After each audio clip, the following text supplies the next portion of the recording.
Alright guys, welcome back again dito sa ating vlog. Yan o. So for today's vlog guys, meron lang tayong sasagutin. Mapakita natin dyan yung comment niya. So ito yung kinoment niya dun sa last na upload natin, which is yung pwede ba ipang daily etong si 450 SR. Ito yung ginawa natin last week. Pinang daily natin papuntang trabaho, etong si ating 450 SR. So eto na yung pinaka verdict ng ginawa natin, kung kumusta yung ginawa nating pang daily etong si 450 SR. Dito ko sasagutin sa'yo, brother. So ayun yung comment niya. Pero bago yun, grabe usok oh. Papasok tayo ngayon guys, Friday ngayon. So naisipan ko, why not mag big bike. Kasi minsan nauumay ako sa scooter.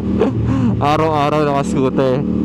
Syempre, minsan nilabas natin tong si 450 SR, di ba? Tapos timing, tignan nyo naman yung panahon, parang uulan. Pero wag naman sana. Yung kailan naisipan lumabas mag SR, no? Doon siya uulan. Malas mo boy.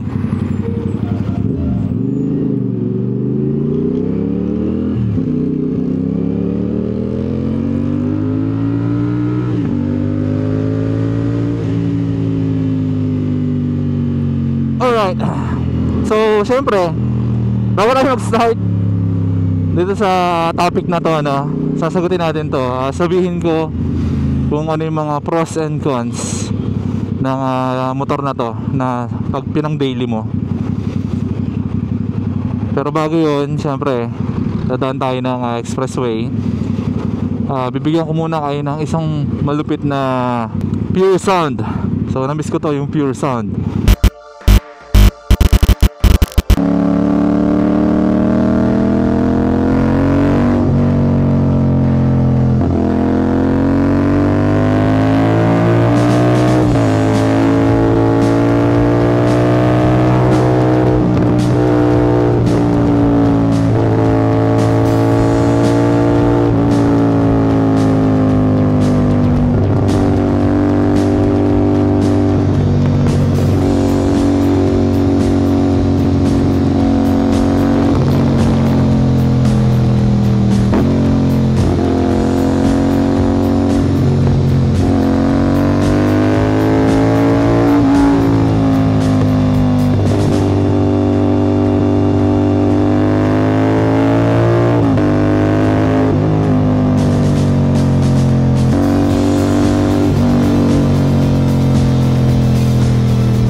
So yun guys, no.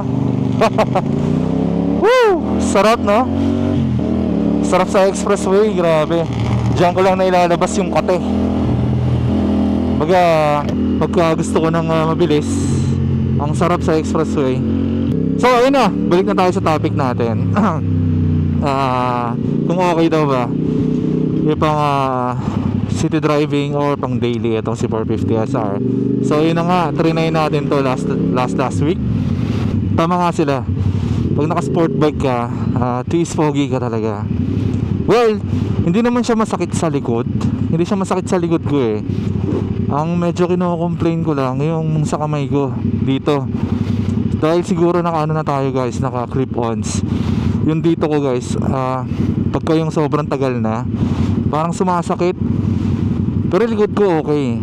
Lalo na pag traffic, yan. Ayan yung number one, yung traffic.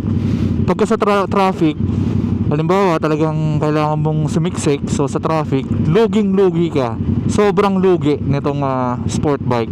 Mamaya pag uwi ko, papakita ko sa inyo yung ruta ko, kung saan ako dumadaan, yung sobrang traffic. So mamaya dadaan tayo doon, papakita ko sa inyo kung gaano kahirap. Well, hindi naman ganun ka sobrang hirap na okay naman sabihin, 'di ba? Pero lugi eh, sobrang lugi. Tapos ang tanong ni brother kung etong SR daw or yung NK, depende sa iyo eh. Pero etong si 450 SR, medyo para sa akin lugi siya sa traffic lang. Bali ito yung literal na tiis pogi.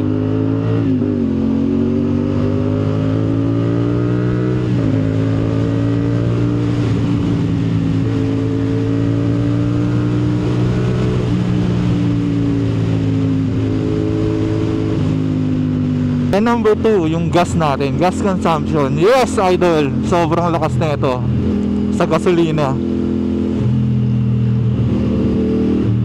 Hindi ko na lang kinukompute guys, basta isipin nyo, ang range ko sa isang araw pag pumapasok ako ng trabaho is nasa 50 kilometers. Balikan nyo na back and forth. Sabihin na natin yung gas natin naglalaro sa 150 to 200 pesos a day.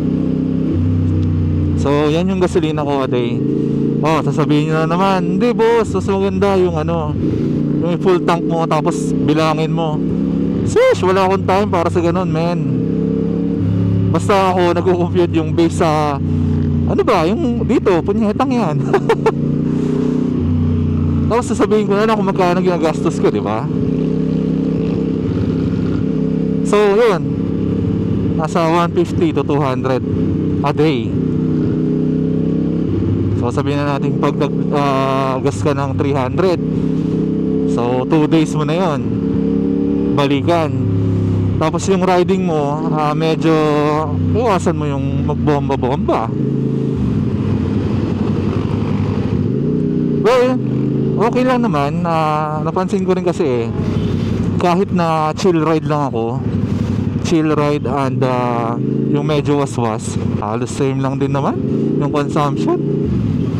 Di bigyan ko na yung mga nanghihingi ng bomba, di ba? Bombahan na natin. Pero syempre, pag bubomba kayo, kailangan nasa tamang lugar. Huwag yung bomba kayo ng bomba.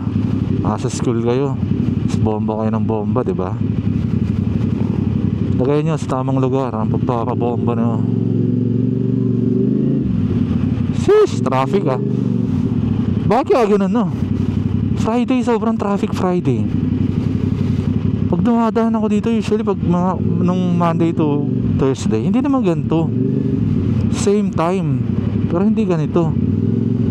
Ano meron kay Friday? Goodness. Hey!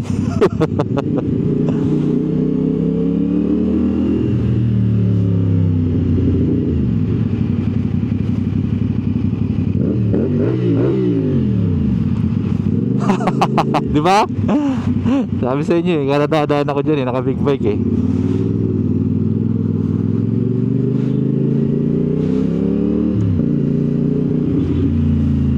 Bomba.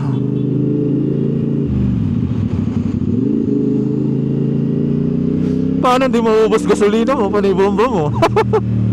Ang inang yan.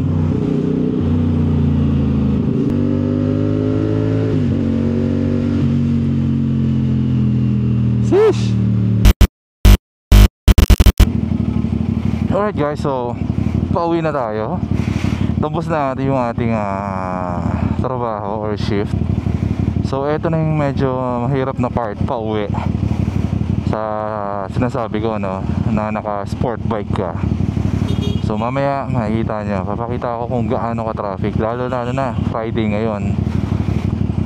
So sana wala. Tingnan natin, malalaan. So oras is 6:20. Ngayon medyo okay pa tayo.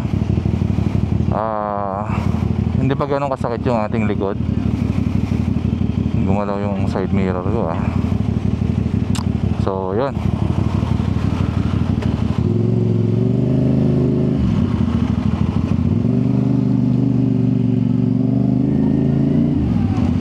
Ang kagandahan lang guys, no, pag nagbibig bike ako, pag pauwi,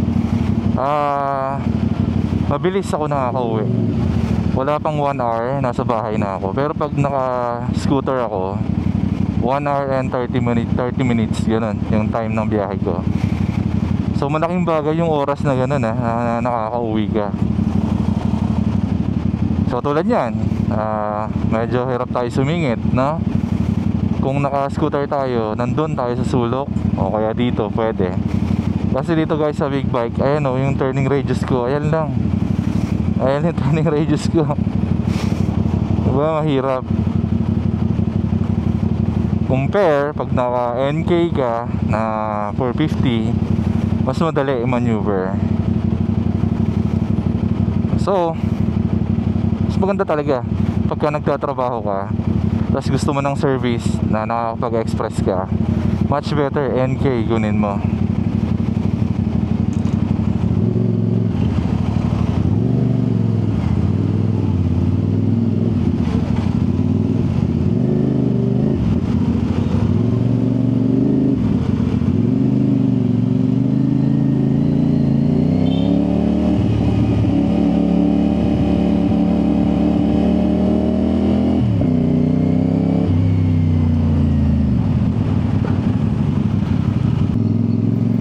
Yan.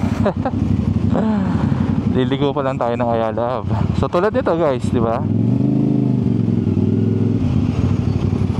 Ang hirap mag-filtering. Lalo na kung yung traffic. Oh, di ba?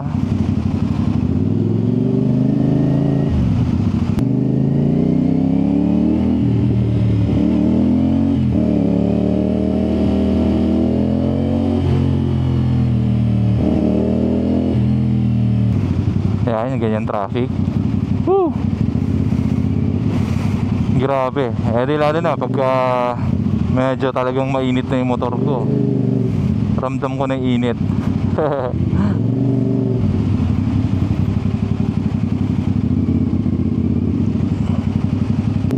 Pero once na nalagpasan na natin guys yung Buendia, yung sa LRT Buendia na yan, dire-diretso na tayo. Tapos pasok na ng Cavitex.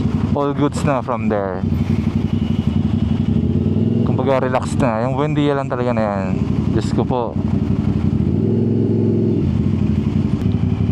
Ayan, so nag-i-start na, mag-build up yung init, no, sa makina. Sheesh. Maganda lang sa Swift Moto, no, napakalambot ng clutch niya. Kumbaga hindi ka makangalay. Sobrang lambot ng clutch. Ayan, no, kanya yan. Sheesh. So advance tayo, tapos papakita ko sa inyo yung traffic mamaya. Sheesh. Ang init na ng ano, SR ko. Ramdam ko yung init, guys.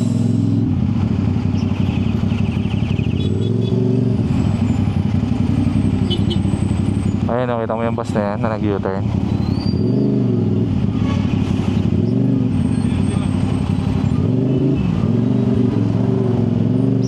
Kita nyo kung gaano kahirap mag-filtering dito, unlike sa pagka yung mga scooter.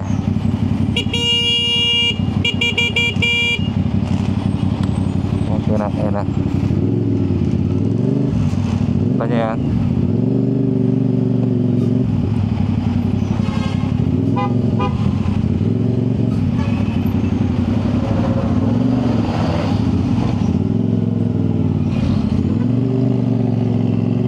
Siyemay.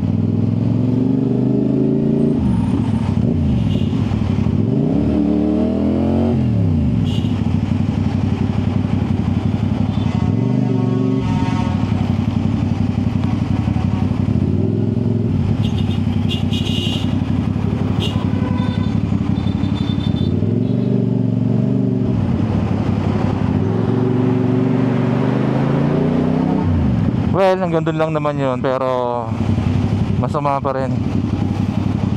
Pero pagka nag-EDSA naman tayo, medyo mas malala naman ng konti doon.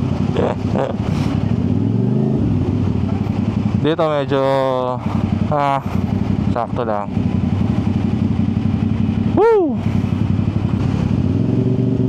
So darating na tayo sa pinaka the best part, yung pag-big bike or pag-sport bike. Siyempre, walang iba kundi ang expressway. Sheesh! Ito yung pinaka-advantage. Yun lang, makabutan na tayo. Yun lang. Yun lang. Ayan. Pasok tayo sa banga. Di ba? Woo! Grabe. Lugi talaga pagka sport bike gamit mo.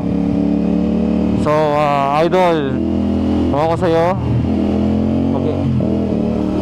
NK ka na lang. Pero kung talagang SI naman ang gusto mo na motor or big bike, eh why not? Pwede naman. Matutulad ka lang sa akin. You know, gaya nga sabi ko, ako naman hindi naman na natin pinang-daily to. Meron tayong isang motor na pinantatrabaho talaga or pinamamasok.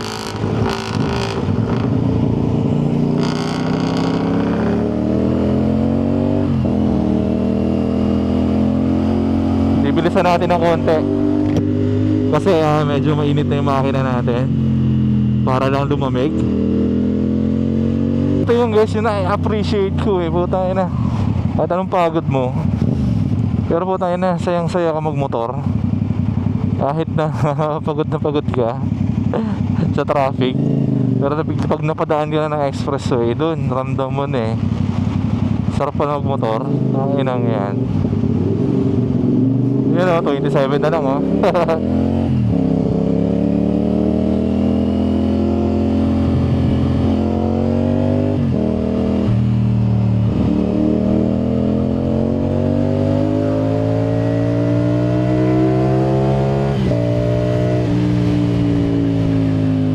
sarap! Inang ina shit!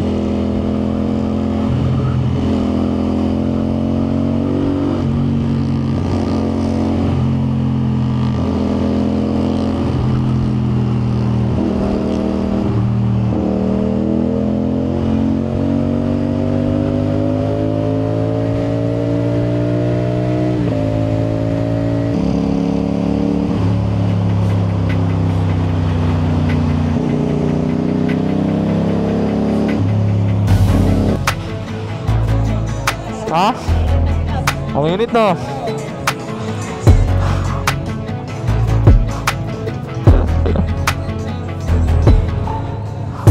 Alright guys, so dito na tayo sa Bacoor, malapit na sa amin. So ayan guys, sana nagustuhan nyo So ito lang naman yung take ko dito sa 450 SR, kung okay ba na pang daily. or pang trabaho mo, kung ano mang trip mong gawin sa buhay, kung pinang-araw-araw mo sa trabaho, di ba? Mas okay para sa akin NK. Kung tatanungin niyo ako bakit naka-SR ako, well, naging motor ko to nung wala pa akong trabaho. Ngayon may trabaho na tayo eh. So, ayun oh. Pero ang pogi niya kasi, kaya nga tiis ganda eh. Di ba? Kita mo yan guys oh. Tiis ganda. Oh, putya. Woo! Yun lang naman guys. Tayo magpapahinga na. So, kita-kits ulit next vlog. Alright, peace out. Sheesh!